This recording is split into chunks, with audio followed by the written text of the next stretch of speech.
Teruslah bodoh, jangan pintar. Saat hukum dan kekuasaan dipegang oleh serigala-serigala buas berbulu domba, saat seluruh negeri dikangkangi orang-orang jualan sok sederhana tapi sejatinya serakah, apakah kalian akan tutup mata, tutup mulut, tidak peduli dengan apa yang terjadi? Atau kalian akan mengepalkan tangan ke udara, lawan? Selamat datang di review buku Teruslah Bodoh, Jangan Pintar, karya Terelie. Buku ini bukan sekedar novel, tetapi cerminan gelap realita kita. Yang mana, dari judulnya saja, kita sudah diajak untuk bertanya-tanya, mengapa kita diminta untuk terus bodoh? Ternyata, dalam dunia yang dikendalikan oleh kepintaran yang licik dan kekuasaan yang buruk, Terelie ingin menyampaikan pesan bahwa menjadi bodoh mungkin adalah satu-satunya jalan untuk tetap jujur dan menjaga integritas. Novel ini bukan sekedar fiksi, melainkan sebuah proklamasi gerilya yang menyusup ke jantung keresahan sosial politik negeri kita. Kita masuk ke ruangan sidang 3x6 meter, di mana awal mula cerita dalam buku ini dimulai. Seluruh cerita berpusat di sebuah ruang sidang tertutup berukuran 3x6 meter.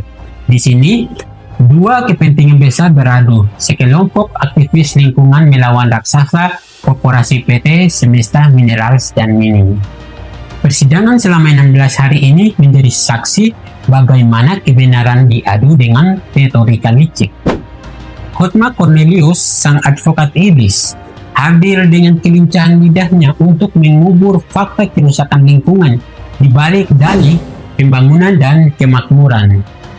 Kita diajak untuk melihat bagaimana nyawa rakyat kecil, seperti kisah tragis Badrun yang tenggelam di lubang tambang tanpa pengaman, dianggap hanya sekedar hambatan kecil bagi mesin pencetak uang korporasi. Melalui pertempuran ini, Terelie seolah berteriak bahwa di tengah sistem yang korup, memilih untuk tetap bodoh adalah satu-satunya jalan untuk menjaga nurani tetap jujur dan berani melawan ketidakadilan. Lanjut ke konflik utama di mana rakyat melawan raksasa tambang. Pihak penggugat adalah aktivis dari berbagai latar belakang. Ada yang jurnalis, penulis, hingga pemilik kedai kopi. Mereka menggugat PT Semesta yang telah mengeruk hasil bumi sambil menghancurkan lingkungan, mengusir penduduk asli, hingga melakukan intimidasi sistematis. Di barisan ini hadir pula sutradara film, idealis, hingga kepala lembaga bantuan hukum yang berjuang menuntut keadilan bagi korban yang terlupakan. Mereka membawa kesaksian pedih tentang Badrun, anak desa yang tewas tenggelam di lubang tambang yang dibiarkan menganga tanpa pagar pengaman.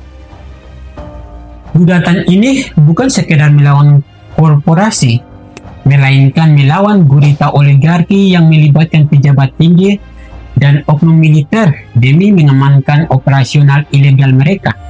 Melalui pertempuran di ruang sidang sempit ini, kita diingatkan bahwa penjajah masa kini seringkali adalah saudara sendiri yang lebih rakus dalam menindas rakyat demi kemakmuran kelompoknya.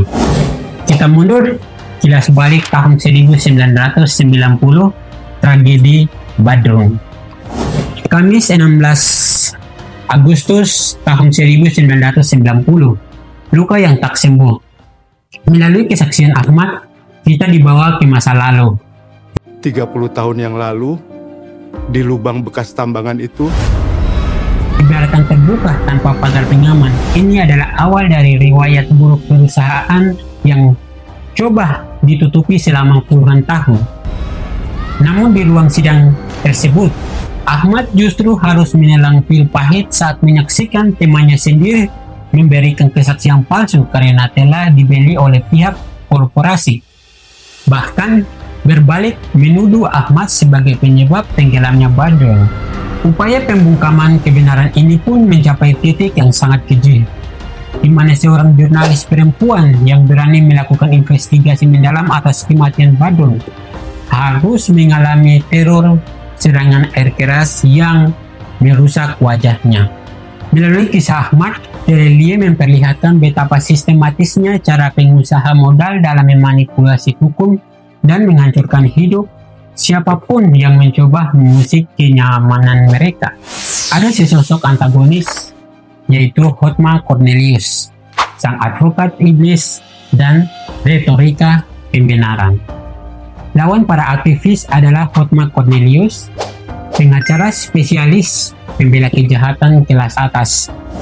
Dia sangat piawai beretorika, membelokkan bukti kerusakan lingkungan menjadi narasi kemakmuran bangsa dan janji lapangan kerja. Baginya, kebenaran bisa dikonstruksi melalui kata-kata. Hotma yang dijuluki sebagai sang advokat iblis hadir dengan kelincahan lidahnya untuk merestrukturisasi fakta di balik jeruji kepentingan modal.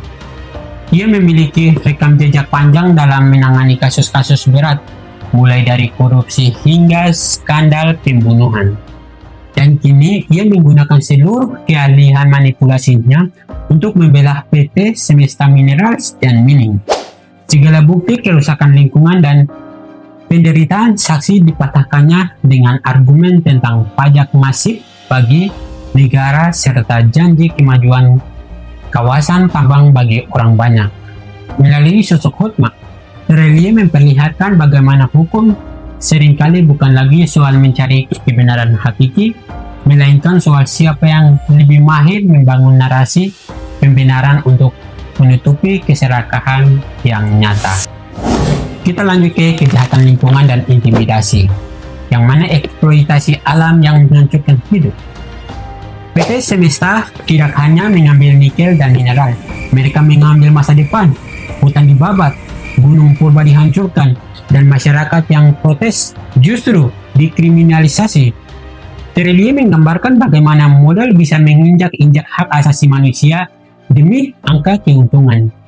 Melalui aliansi gelap yang melibatkan korporasi, oknum militer, dan pejabat tinggi, operasional tambang ini seolah tak tersentuh hukum sementara penduduk asli kehilangan tanah leluhur mereka. Dampaknya sangat mematikan, mulai dari ekosistem yang hancur total hingga bencana kesehatan akibat udara dan air yang beracun. Segala bentuk kritik dan investigasi dibungkam secara keji, seperti teror air keras yang merusak wajah jurnalis perempuan hanya demi menutupi fakta kematian tragis di lubang tambang. Dalam novel ini, Terelie memberikan kritik tajam bahwa penjajah masa kini bukanlah bangsa asing, melainkan saudara sendiri yang lebih rakus dan bengis dalam mengeruk hasil bumi demi kemakmuran kelompoknya. Kita berlanjut ke pembungkaman Charles tragedi air keras, yang mana untuk menghapus bukti dan merusak wajah kebenaran. Kekejaman korporasi ini mencapai puncaknya saat seorang jurnalis perempuan diserang air keras hingga wajahnya rusak. Tujuannya satu, membungkam berita tentang kematian Badrun dan memastikan dunia tetap bodoh tentang apa yang terjadi di pedalaman. Teror keji ini menjadi bukti nyata betapa gelapnya aliansi oligarki yang siap menghalalkan segala cara demi menutupi jejak dosa masa lalu mereka. Melalui tragedi ini, Terelie menelanjangi wajah asli kekuasaan yang lebih memilih merusak hidup seseorang daripada membiarkan kebenaran mengusik kenyamanan operasional tambang mereka. Namun di balik serangan tersebut, tersimpan pesan kuat bahwa nurani dan keberanian tidak akan pernah bisa benar-benar dibungkam oleh rasa takut sekalipun. Kita berlanjut ke jaringan oligarki, pejabat dan tentara. Serigala berbulu domba, pengusaha dan modal. Novel ini sangat berani menyinggung keterlibatan oknum militer dan pejabat tinggi negara. Bukan lagi melindungi rakyat. Mereka bukan lagi pelindung rakyat, melainkan penjaga modal. Mereka memastikan regulasi melalui berpihak pada korporasi demi keuntungan pribadi kelompok mereka sendiri. Kritik tajam ini digambarkan melalui sosok seperti Menteri Bacok yang secara nyata memiliki saham dalam proyek tersebut, membuktikan betapa oligarki telah mengangkangi seluruh negeri. Aparat keamanan yang seharusnya menjaga kedaulatan justru beralih peran menjadi eksekutor intimidasi untuk memastikan operasional tambang ilegal PT Semesta tetap berjalan tanpa hambatan. Terelie dengan lugas menelanjangi kenyataan bahwa penjajah masa kini bukanlah bangsa asing, melainkan saudara sendiri yang jauh lebih rakus dan bengis dalam menindas rakyatnya demi menebalkan kantong pribadi kelompok mereka. Kita berlanjut ke keputusan pahit kemenangan palsu bagi korporasi ketika hukum bisa dibeli. Dan pada akhirnya setelah 16 hari lamanya lebih, hasil akhir mencerminkan realita pahit. Korporasi memenangkan pengadilan melalui penyonggokan juri dan manipulasi dokumen. Namun, Terelie menekankan bahwa kemenangan di atas kertas bukanlah akhir dari perlawanan moral para aktivis. Putusan ini menelanjangi kenyataan pahit bahwa hukum seringkali tumpul ke atas namun sangat tajam ke bawah saat berhadapan dengan kekuatan modal yang masif. Meskipun korporasi memenangkan legalitas, perlawanan para aktivis tetap menjadi sebuah proklamasi gerilya yang membuktikan bahwa nurani dan kebenaran tidak akan pernah bisa dibeli oleh tumpukan uang. Melalui akhir yang menyesatkan ini, kita diingatkan bahwa kemenangan sejati bukanlah tentang siapa yang menguasai ruang sidang, melainkan tentang keberanian untuk terus melawan kezaliman, agar kelak kita bisa mati dengan tenang karena telah memberikan kontribusi bagi keadilan. Kita masuk ke akhir penutupan buku Terelie, Teruslah bodoh, janganlah pintar. Ada satu pertanyaan yang muncul, memilih pintar atau tetap bodoh? Melalui buku ini, kita diajak untuk merenung, apakah kita akan terus diam saat negeri dikangkangi orang-orang serakah? Terelie mengajakkan kita untuk mengepalkan tangan di udara dan berkata, "Lawan, jangan biarkan mereka membuat kita tetap bodoh." Buku ini adalah sebuah proklamasi gerilya yang menelanjangi wajah asli kekuasaan saat uang sanggup membeli hukum dan memanipulasi kebenaran di ruang sidang.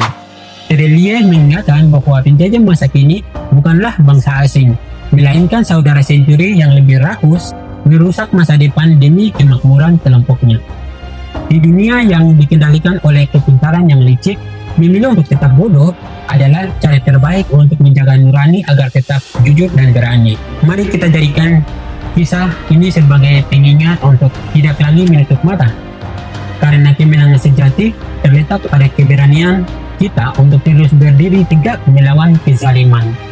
Terima kasih sudah menonton video ini. Jika kalian suka, jangan lupa komen lawan di kolom komentar, like, subscribe jika kalian belum subscribe, dan share ke sosial media kalian. Sampai jumpa di video berikutnya.